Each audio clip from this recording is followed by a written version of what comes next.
স্নেহ ছাত্রছাত্রী, আমি দীপান্বিতা ম্যাডাম। আমার ইউটিউব চ্যানেল দীপাস টিচিংয়ে তোমাদের সবাইকে স্বাগত। তোমরা জানো ক্লাস 12 সেমিস্টার 3 এর জন্য ভারতের জনসংখ্যা এই চ্যাপ্টার চলছে। প্রাকৃতিক ভূগোল এবং মানবীয় ভূগোল কিন্তু শেষ হয়ে গেছে, তাই পুরনো ক্লাসগুলো দেখার জন্য অবশ্যই ভিডিওসে বা প্লেলিস্টে যাবে। সেখানে সুন্দর করেই সমস্ত ক্লাস সাজানো আছে। এরপরে কিন্তু এমসিকিউ পাওয়ার পয়েন্টে আসতে চলেছে, যার মধ্যে দুটো চ্যাপ্টার অলরেডি পাওয়ার পয়েন্টেও কমপ্লিট হয়ে গেছে। তাই তোমরা অবশ্যই চ্যানেল ভিজিট করবে এবং চ্যানেলের নতুন হলে চ্যানেলটা সাবস্ক্রাইব করে রাখবে। আজকে যে ভারতের জনসংখ্যা থেকে এমসিকিউ তোমাদের সামনে আলোচনা করব, ভারতের জনসংখ্যা থেকে এমসিকিউ কিন্তু আগেও একটি পর্বে আলোচনা হয়েছে। আজকে দ্বিতীয় পর্বের আলোচনায় প্রথম প্রশ্ন, 2011 সালে ভারতে বার্ষিক জনসংখ্যার বৃদ্ধির হার ছিল। 2011 সালের ডেটা থেকে বলতে বলা হয়েছে। কেন না, ভারতে কিন্তু শেষ জনগণনা হয়েছে 2011 সালে। 10 বছর অন্তর অন্তর যে জনগণনা হয়েছে 21 সালে হয়নি। 2011 পর আবার 26 সালে হচ্ছে। এই 2011 সালে ভারতে বার্ষিক জনসংখ্যা বৃদ্ধির হার ছিল 1.64%। খুব গুরুত্বপূর্ণ একটি প্রশ্ন। 2001 থেকে 11 দশকে ভারতের জনসংখ্যা বৃদ্ধির হার কত ছিল? তাহলে 11 সালের ডেটা একটি, আর 1 থেকে 11 2001, তার আগে 1991, তার আগে 1981, এরকম ভাবে 10 বছর অন্তর অন্তর জনগণনা হয়েছে।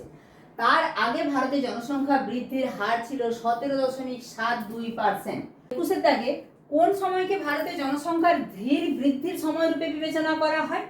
ভারতে দ্রুত জনসংখ্যা বৃদ্ধি পেয়েছে 61 থেকে 81 সাল পর্যন্ত। তার আগে 1921 থেকে 51 সাল পর্যন্ত ভারতের জনসংখ্যা ধীর গতিতে বৃদ্ধি পেয়েছে। 2011 সালে ভারতে জন্মের হার ছিল কত?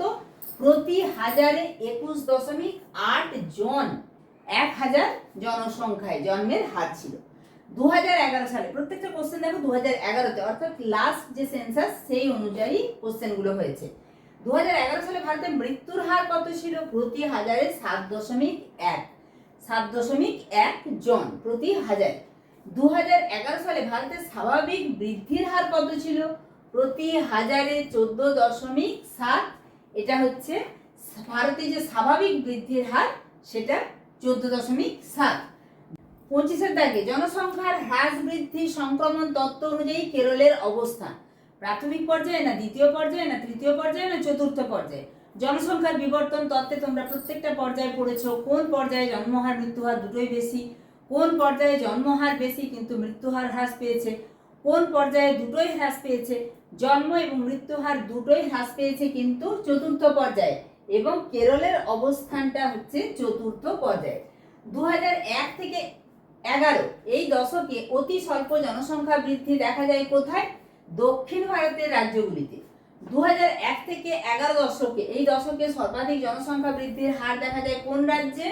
মেঘালয় রাজ্যে জনসংখ্যা বৃদ্ধির হার বেশি দেখা যায়। 2001 থেকে 11 দশকে সর্বনিম্ন জনসংখ্যা বৃদ্ধির হার কোথায় দেখা যায়? নাগাল্যান্ডে। তাহলে মেঘালয়ে সবচেয়ে বেশি, নাগাল্যান্ডে সবচেয়ে কম। 2011 সালে ভারতে মহিলা পুরুষ অনুপাত ছিল প্রতি হাজারে কতজন? 943 জন।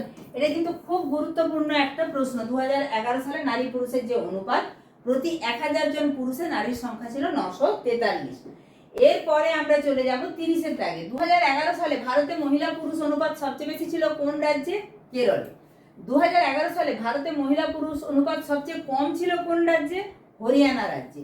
2011 সালের হিসাব অনুযায়ী ভারতের গ্রামবাসী জনসংখ্যা মোট জনসংখ্যার কত শতাংশ ছিল? 68.8%। ভারতের কোন রাজ্যে গ্রামবাসী জনসংখ্যা সবচেয়ে বেশি? হিমাচল প্রদেশে। দেখেছো স্টার দেয়া আছে, খুব গুরুত্বপূর্ণ প্রশ্ন। 2011 সালে ভারতের সাক্ষরতার হার কত ছিল? এটাও স্টার দেয়া প্রশ্ন। 74%। মনে রাখবে, অ্যাকচুয়াল যে ডেটাটা সেটা হচ্ছে 74.04%। 34 এর পর চলে যাব আমরা 35-এ। 2011 সালে ভারতে মহিলা সাক্ষরতার হার কত ছিল? 65.46%। 2011 সালে ভারতের সর্বাধিক স্বাক্ষর রাজ্য কোনটি? খুব গুরুত্বপূর্ণ প্রশ্ন। সর্বাধিক স্বাক্ষর রাজ্য ছিল কেরল। স্টার দিয়ে রাখলাম, আগেও স্টার দেয়া আছে। 2011 সালে ভারতের সর্বনিম্ন স্বাক্ষর রাজ্য কোনটি? বিহার। এখন কিন্তু বিহার শিক্ষা অনেকটা এগিয়ে গেছে। ভারতের কোন রাজ্যে হিন্দু ধর্মাবলম্বী মানুষ সবচেয়ে বেশি? হিমাচল প্রদেশে। ভারতের কোন রাজ্য বা কেন্দ্রশাসিত অঞ্চলে ইসলাম ধর্মাবলম্বী মানুষ সবচেয়ে বেশি বাস করে? লাক্ষাদ্বীপে। ভারতের কোন ধর্মাবলম্বী মানুষের জনসংখ্যা বৃদ্ধির হার সবচেয়ে বেশি? কোন ধর্মে জনসংখ্যা অর্থাৎ জন্মহার দ্রুত বৃদ্ধি পাচ্ছে? সেটা হচ্ছে ইসলাম ধর্মে।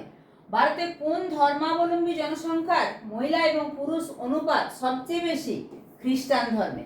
ভারতে কোন ধর্মাবলম্বী জনসংখ্যার শিক্ষার হার সবচেয়ে বেশি? জৈন ধর্মাবলম্বীদের মধ্যে শিক্ষার হার সবচেয়ে বেশি। ভারতের সংবিধান স্বীকৃত ভাষা কটি? 22টি। এরপরে আমরা চলে যাব 44-এর দাগে।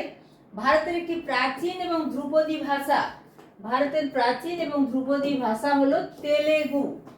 ভারতের অধিকাংশ মানুষ কোন ভাষা পরিবারের সদস্য? ভারতীয় আর্য ভাষা পরিবারে। তাহলে এখানে মোট 45টি প্রশ্ন হলো।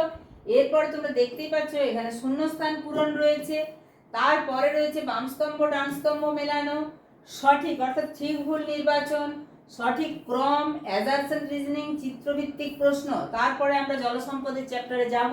তাই প্রত্যেকটা চ্যাপ্টার মন দিয়ে দেখতে থাকো এবং চ্যানেলে নতুন হলে আবারও বলবো চ্যানেলটা সাবস্ক্রাইব করে রাখো। গুরুত্বপূর্ণ এই ভিডিওটা অবশ্যই বন্ধুদের মাঝে যেমন শেয়ার করে দিবে, একটা লাইক করে দিবে।